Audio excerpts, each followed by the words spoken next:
Subscribe and press the bell icon to never miss another video of Bhakti Charu Swami.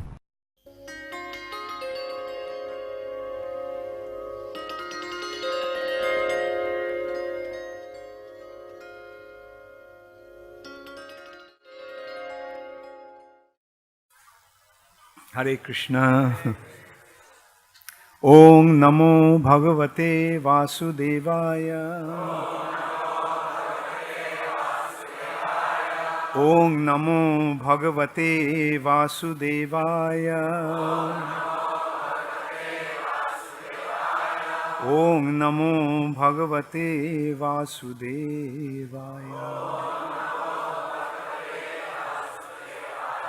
Narayanang Namaskritya Naran Chaiva Narottamam Deving Sarasating Vyasam Tato Jaya Mudiraye Nashtaprayeshu Abhadreshu Nittang Bhagavata Sevaya Bhagavati Uttama Shloke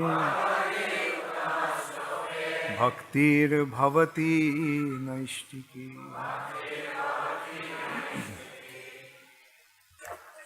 Srimad Bhagavatam, 9th Canto, Chapter 15, Parashuram, the Lord's warrior incarnation. Text 24 has been written on the board, but from text 16 onwards until 24, there's no purport. So I'll just read these verses through. Rajo bacho king tado tadangho Bhagavato Rajan Nair Ajitat Mabhi Kritang Jena Kulang Nashtang Khatriyanam Abhikshanasha. Translation by Srila Prabhupada.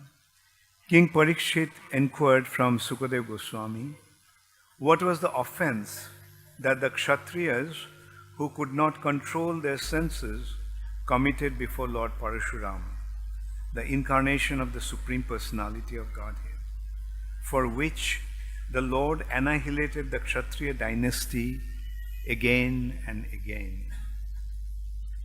Then 17, 18 and 19 are together. Quite a few verses are together. Okay. Shri Badarayanir Ubacha Hoihayanam Adhipatir Arjuna Kshatriya Shabha Dattang Narayanang Shangsham Arampya Parikarmabhi Bahun Dasho Shatang Lebhe Durdharsha Tamaritish Tam Aratishu Abba Hatendriya Yoija Shri Tejo Birja Jasho Balam Yogasharat Tamai Sharjang Guna Jatra Nimadaya Chacharabhya Hato Gatir Lokeshu Pavano Jatha. Translation by Srila Prabhupada. Sukadeva Goswami said, the best of the Kshatriyas, Kartavirjarjuna, the king of the Hoihayas, received 1,000 alms by worshipping Dattatreya, the plenary expansion of the Supreme Personality of Godhead Narayan. He also became undefeatable by enemies and received unobstructed sensory power, beauty, influence, strength, fame, and mystic power by which to achieve all the perfection of yoga, such as anima and laghima. Thus, having become fully opulent, he roamed all over the universe without opposition, just like the wind. Text 20. Stri Ratnair Abritah Kriran Rebam Bhashi Madot Kataha Vaijayanting Shajang Bibhrad Rurodha Saritang Bhujai. Once, while enjoying in the water of the river Narmada, the puffed up Kartavirjarjuna, surrounded by beautiful women and garlanded with a garland of victory, stopped the flow of the water with his arms. Biplabitang sha shibirang pratishrota sarijjalai nam rishat tasya tadbirjang viramani dashananaha. Because Kartavirjarjun made the water flow in the opposite direction, the camp of Ravana, which was set up on the bank of the Narmada near the city of Mahishmati, was inundated. This was unbearable to the 10-headed Ravana, who considered himself a great hero and could not tolerate Kartavirjarjun's power. The short purport here: Ravana was out touring to gain victory over all other countries, Digvijaya, and he had camped on the bank of Narmada river near the city of Mahishmati. Grihito Leelaya Strinang Shamakshang Krita Kilvishaha Mahishmatang Sang Niruddha Muktayena Kopirjatha. Translation by Srila Prabhupada. When Ravan attempted to insult Kartavirjarjuna in the presence of the women and thus offended him, Kartavirjarjuna easily arrested Ravana and put him in custody in the city of Mahishmati, just as one captures a monkey, and then released him negligently. 23. Sa ekada tu mrigayang bicharan bijane bane jadrichaya shamapadang jamodagner upavishat. Translation by Prabhupada. Once, while Kartavirjarjun was wandering unengaged in a solitary forest and hunting, he approached the residence of Jamadagni. Purport by Srila Prabhupada. Kartavirjarjun had no business going to the residence of Jamadagni, but because he was puffed up by the extraordinary power, he went there and offended Parashuram. This was the prelude to his being killed. This was the prelude to his being killed by Parashuram for his offensive act. So now is text 24. So we will read through this one. Tasmai Saha Naradevaya Munihi Arhanam Aharat Sashanya Amatya Habishmatya Tapodhanaha Tasmai, unto him, Sa, he, Jamadagni, Naradevaya, unto King Kartavirjarjuna, Munihi, the great sage, Arhanam, paraphernalia for worship, Aharat, offered, Sasainya, with his soldiers, Amatya, his ministers, Bahaya, and the chariots, the elephants, horses, or the men who carried the palanquins. Havismatya, because of possessing a Kamadhenu, a cow that could supply everything. Tapodhanaha, the great sage, whose only power was his austerity, or who was engaged in austerity. Translation by His Divine Grace Srila Prabhupada. The sage Jamadagni, who who was engaged in great austerities in the forest, received the king very well, along with the king's soldiers, ministers, and carriers. He supplied all the necessities to worship these guests, for he possessed a Kamadhenu cow that was able to supply everything. Purport by Srila Prabhupada, the Brahma Samhita informs us that the spiritual world, and especially the planet Golok Vrindavan, where Krishna lives, is full of Surabhi cows, Surabhir Abhipalayantam. The Surabhi cow is also called Kamadhenu.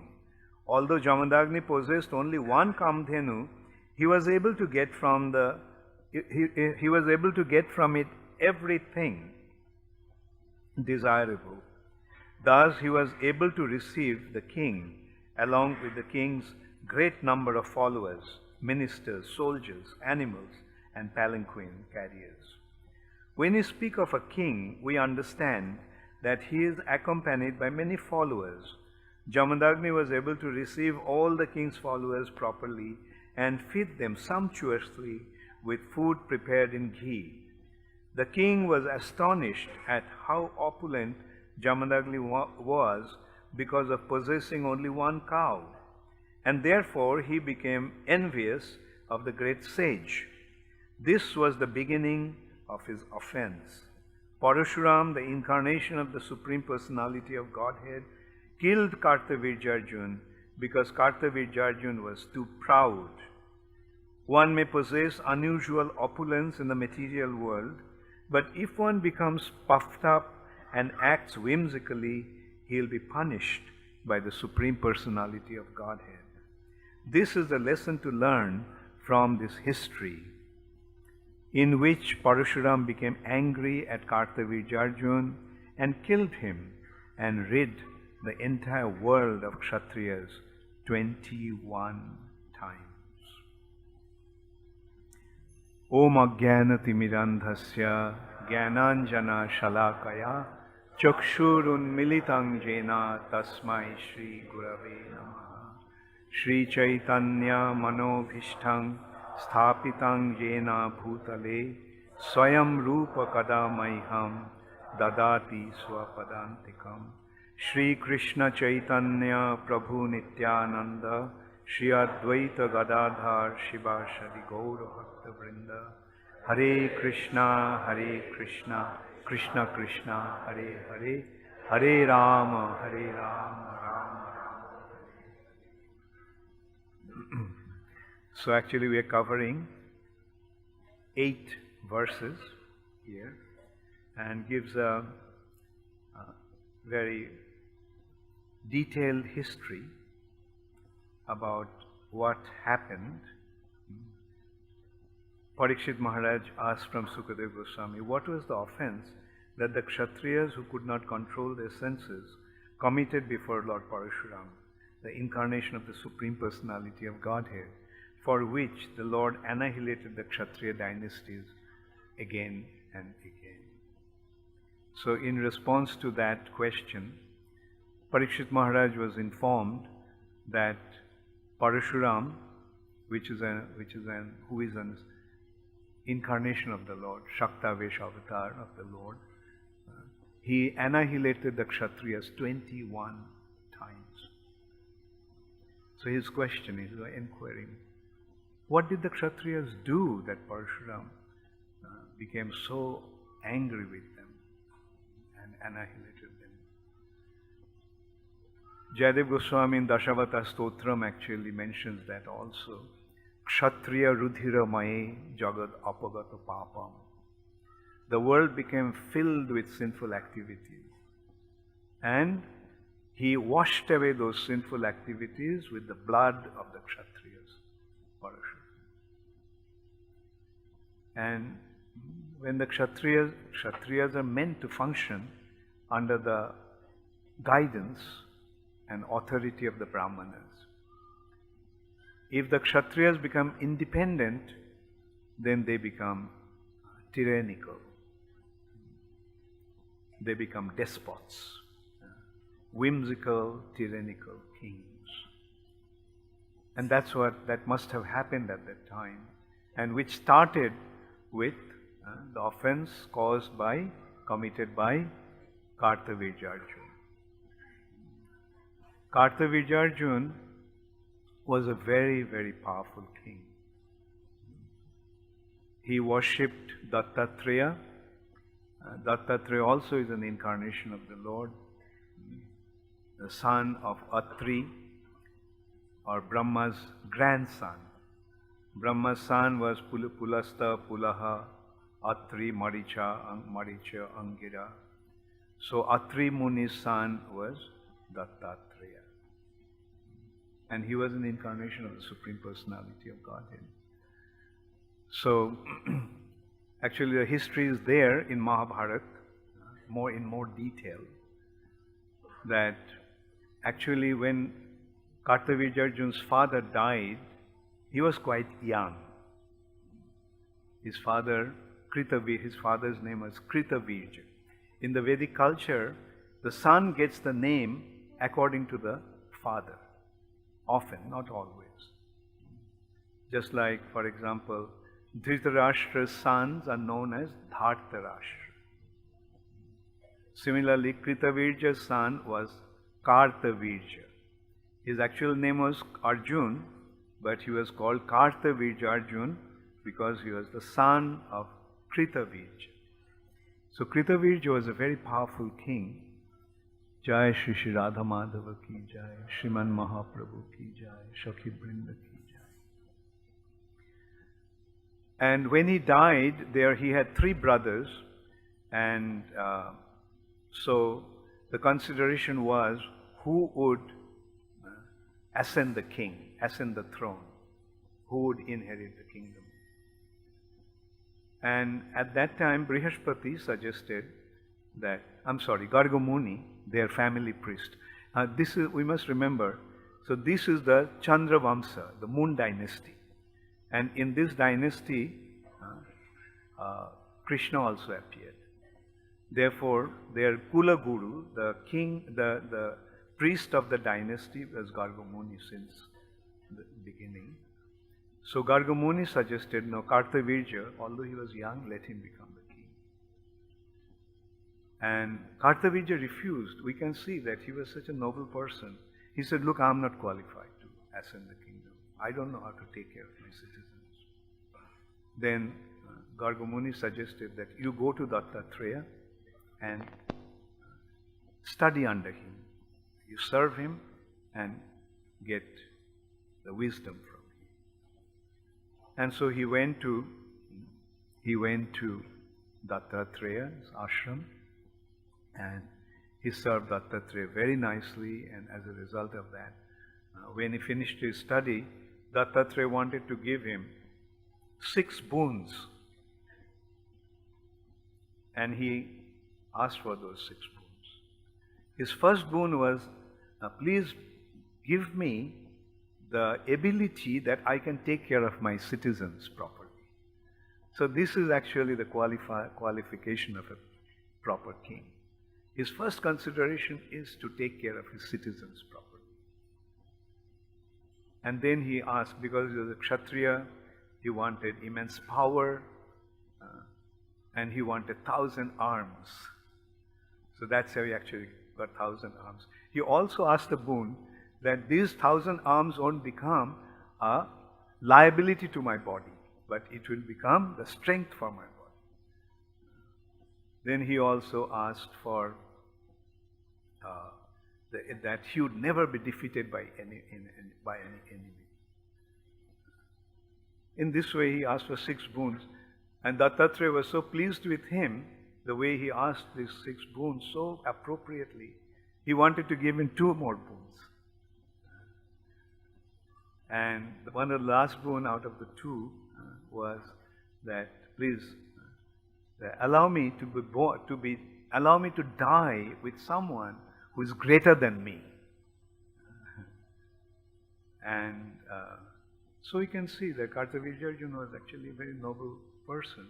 But as Prabhupada is pointing out in the purport, that when one gets power, no matter whoever he may be, but there is a tendency to become arrogant, to become puffed up. So, and like this has been described here, Kartavirjarjun was hunting in a forest. The king used to go to the forest hunting with his entire entourage, his ministers, his generals, his army, his servants. And he came to Jamadagni's ashram, naturally tired, and so Jamadagni said, okay, go and take a bath, I'll make arrangements for your food. So in the forest, in the ashram of a sage, what could he expect? But when he came back, he found that an elaborate arrangement has been made for to receive him, to feed him. And he was surprised. How is it? How did you make this arrangement in such a short time in a remote place like this? And then Jamadagni told that he has this cow. And this cow can supply anything he wants. So Jamadagni said, well, give me that cow. My need is greater than thine. So Jamadagni refused. And then an argument ensued. Like he was trying to reason with him that, look, why do you need this? Why do you need this cow? I mean, I'll give you many, many cows that you need ghee and milk and etc. for your worship and things. But Jamadagni refused, and ultimately he became so angry that he pulled out his sword and chopped his head off, Jamadagni's head off.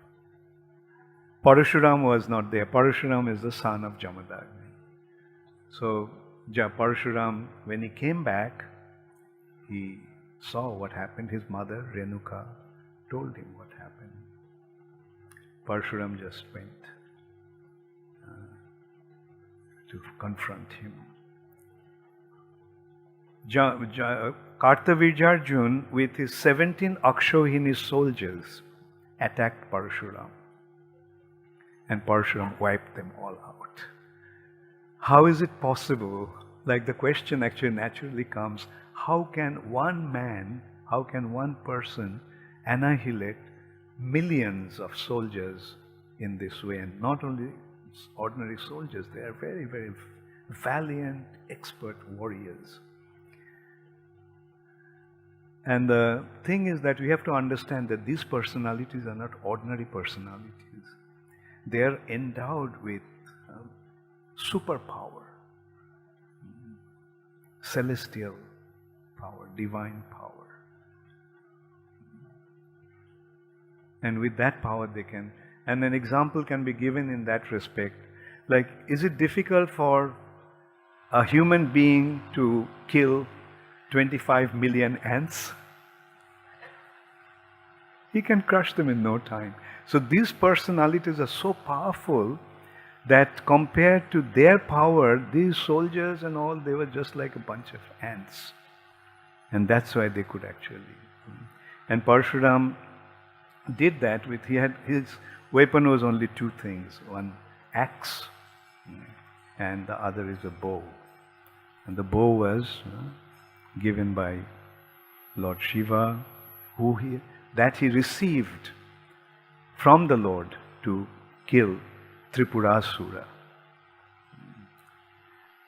I mean, these are actually history. Therefore, we see that all these happenings are interrelated. That actually reminds me, like Kamsa actually encountered Parashuram. Parashuram lives in a mountain called Mahendra Parvat. So Kamsa, sometimes in order to show his prowess, he used to lift mountains. And Parashuram became disturbed because he was there meditating in the mountain. So he was very angry and he wanted to. He said, look, another Kshatriya. So he was about to take care of Ravan. Ravan said, no, I'm not a Kshatriya, I'm a Rakshasa. So Parshuram spared him. And he said, but still, let me see how strong you are. So Ravan lifted that mountain 100 times and placed it down. I'm sorry, Kamsa lifted it 100 times. And Parshuram was so pleased with him that he gave him the bow. That is why Kamsa actually had the bow that he actually arranged to have a yajna, that anybody who would be able to string the bow, he would give him half the kingdom. But Parshuram at the time told him also that when somebody will come and break the bow, you remember, you become convinced that now the time has come for you to die. And that's what actually happened. Krishna came, broke the bow, and killed Kamsa. So to go back to that point, Parshuram annihilated 17 Akshohini soldiers of Kartavirjarjuna. Then Kartavirjarjuna himself came to fight with Parshuram. And Parshuram chopped off all his 1,000 arms and eventually chopped off his head. And Parshuram became so upset with the arrogance of the Kshatriyas that for 21 times he annihilated the Kshatriyas from this planet. The question arises, if all the Kshatriyas were killed, then how did their offsprings, next generation, came? Yeah, the Kshatriyas were killed, but their wives were spared naturally, because in the Vedic culture no one actually hurts or offends a woman. And so they received their offspring from the Brahmanas. So this is actually a custom. At the time of emergency, the Brahmanas can impregnate the Kshatriya women. And so 21 times he did that. Every 10 years he would wipe out all the Kshatriyas. And in this way, for 210 years, he wiped out the Kshatriyas from this earth planet 21 times. And then finally, Parashuram confronted Lord Ramchandra. When Ramchandra broke the bow of Lord Shiva that Janak Raj had and won Sita for his wife, and when he was returning home, Parashuram confronted. It's been described in Ramayana that all of a sudden they observed some ominous signs.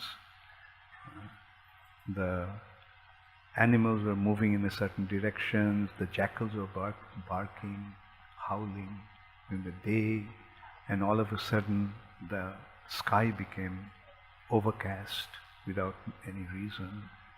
And then they saw this personality, fiery personality. His hair had the color, his hair and beard had the color of fire. And he came with a bow in his hand. They could recognize that this is Parashuram. And everyone was very worried. And Parashuram confronted Ramchandra. So I heard that you broke the bow of Lord Shiva, Haradhanu. Let me see if you can string my bow. So Lord Ramchandra extended his hand and took the bow. At that time, Parashuram's body became black. The power that was invested unto him by the Lord, the Shakti, Shaktavesh, empowered incarnation, the power that the Lord invested in Parashuram, it took that power away from him. So that is how the idea is the mission has been accomplished, the world has been freed from the Kshatriya, tyrannical Kshatriyas for 21 times. And so the earth has become freed from all those sinful activities. And now that Lord Ramchandra has come, there is no need for Parashuram. So the power was withdrawn from him. So this is how Parashuram actually became devoid of his. And Parashuram is still there in Mahendra Mountain. Parashuram is still there. And so these are the history actually. Like, it's so unfortunate that today, especially in India, people think that these are fairy tales, mythology, concocted stories. No, these are not concocted stories. These are historical facts. I mean, this chapter is actually describing the previous chapter. Describing the line. Moon god, Soma. He had a son, Budh. Budh's son was Pururava. Pururava was so beautiful that Urvashi, the celestial Apsara, became attracted to him. And she married Pururava. And from them came 6 sons. The one of the sons was Vijay. Vijay had a son, Bhima. Not Pandava Bhima, this Bhima. And in that line came Janhu Muni, the one who drank Ganga. Just with one sip, he swallowed the entire Ganga. And so these are, and Janhu, from Janhu Muni came this line. And another incident that is also mentioned here, we can briefly discuss that. Like, Ravan had an encounter with Kartavija Arjuna. He was so powerful that he defeated Ravan. The incident was, Kartavija Arjuna was bathing in Ganga, Narmada river, another big river, and so with his 1,000 wives. And one of his wives just jokingly said, "Let's see how powerful you are. Can you stop the movement of the river?" So Kartavija Arjuna, okay, fine. He sat in the middle of the river, and with 1,000 arms, he stopped the flow of Ganga. And when the flow of Ganga stopped, then the water started to flood the bank of the upstream. Started to flow upstream instead of downstream.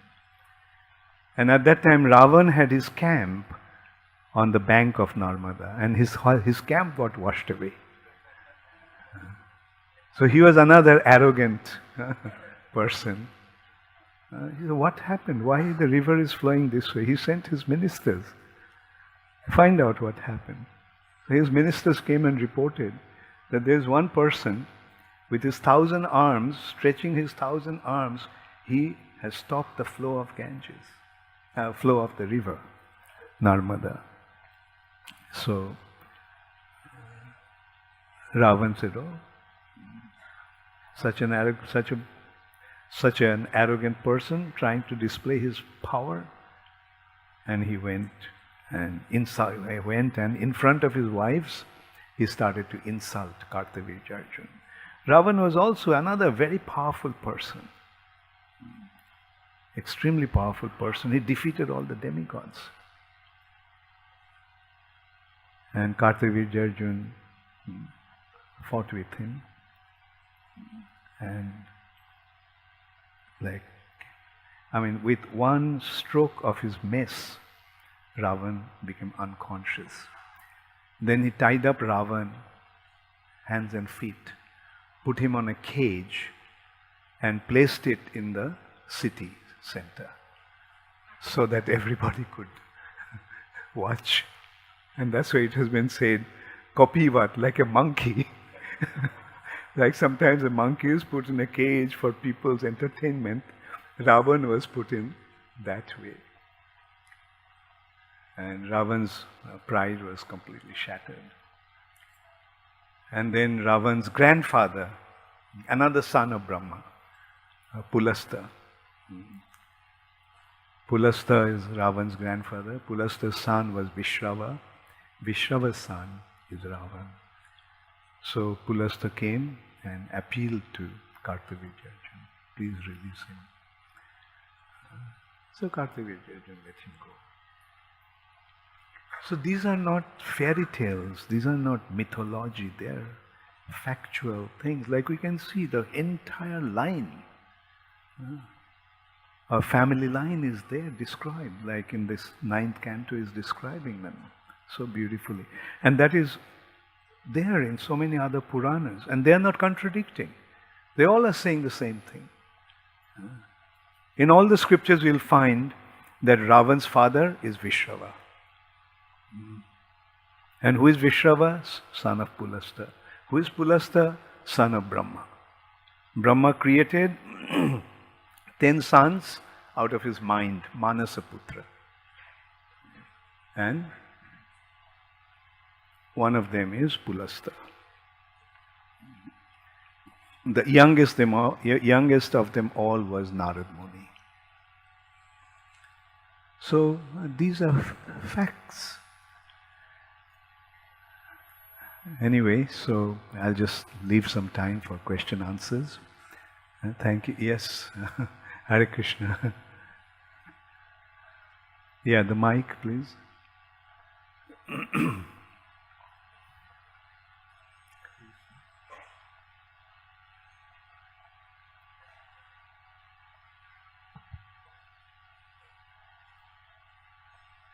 Yeah, in the meantime, I can just make another point. Like the people think that this is mythology or whatever, because they never read them. They never read the scriptures, but they conclude these are all fairy tales. And another thing is that it's not just by reading the books they'll understand. They'll need a teacher to reveal those scriptures. And we are so fortunate that we came across Srila Prabhupada's teachings, and that's how we actually get to know what the scriptures are actually, what the scriptures are and what they're saying. Yes, Suresha Prabhu, thank you. Yes, Maharaj.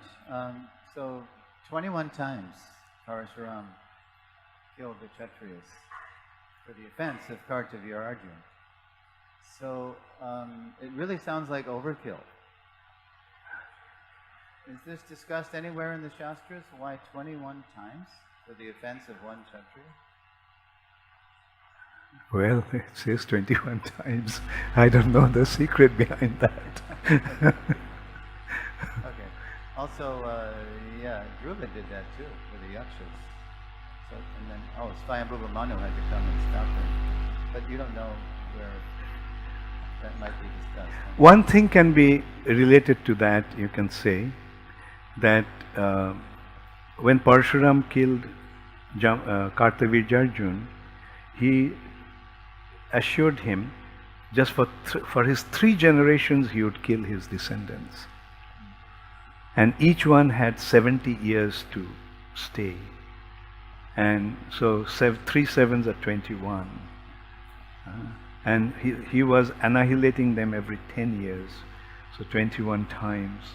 And when Kartavya Arjuna's 3rd generation was annihilated, then he considered that now the Kshatriyas, that despotic Kshatriyas have now become disciplined. Thank you, Maharaj. Hare Krishna. Yes, Hare Krishna. Maharaj, from these wonderful historical events that you so beautifully narrate to us, what special lesson can we take from all of this that will be helpful to us on our path of devotion? Well, the first thing that comes to my mind is that we get to know about real leaders of the society, real role models.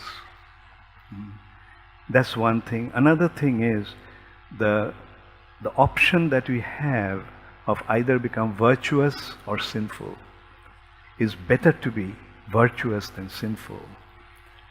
And real virtue is to surrender unto the Supreme Personality of Godhead.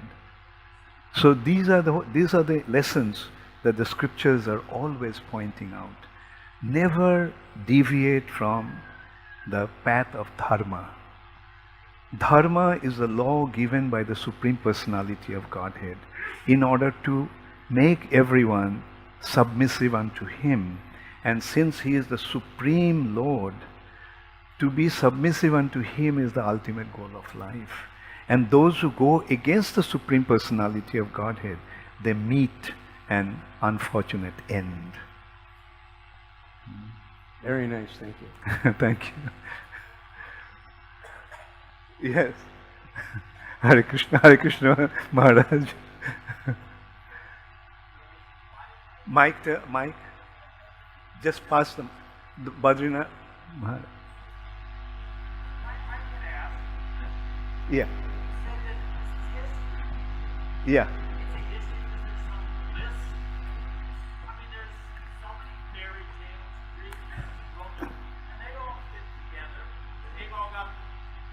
They all have this father who had this son who was here and there. Oh, lo and behold, there's a mountain there, you know.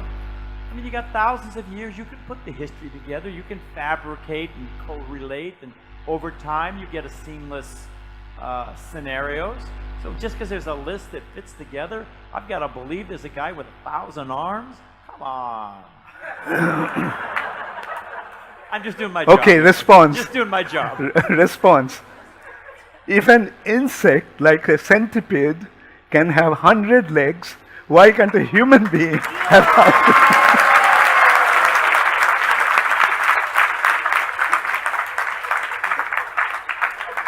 Were you saving that, Maharaj, for me or what? That's a very good answer.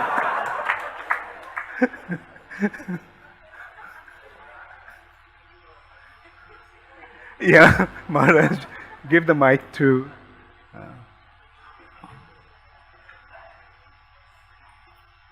The last question, there is a warning. The class must end at 9 o'clock.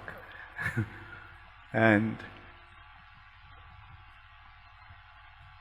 we say the Hare Krishna mantra is the most powerful, and in the present day, all the government leaders, they are also whimsical and sinful.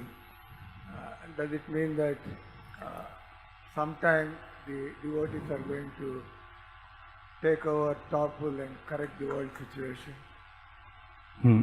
Now, what was the last point you're making? The leaders in the government, they are so sinful and whimsical in the modern times. Yeah.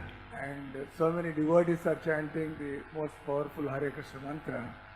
So can it be like foretold, predicted that this whole situation is going to be corrected by the presence of the devotees? Yes, yes. That's a comment, yeah? Or you're... We don't look like so powerful at the moment. But doesn't matter. You see, this is the age of Kali. As the time progresses, the world becomes more and more sinful. And in the age of Kali, the people are most sinful. It is a sinful age. And in this age, our Dharma will be established. Our Dharma means everything will turn upside down. Like Bhavishya Puran is actually giving one condition that will happen in the age of Kali. The lamps will burn with the wicks pointing downwards.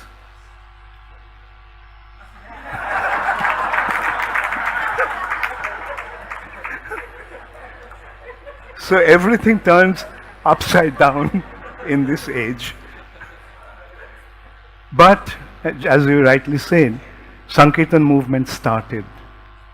And as a result of that, Satya Yuga will be established. We are just going through we are just going through the beginning phase. You know, Chaitanya Mahaprabhu came 500 years ago. Mahaprabhu's teachings and Mahaprabhu's Dhams disappeared. But then came Bhakti Vinod Thakur, started to revive. Bhakti Siddhanta Saraswati Thakur established the movement. Prabhupada came and took this mission all over the world. And this is the beginning.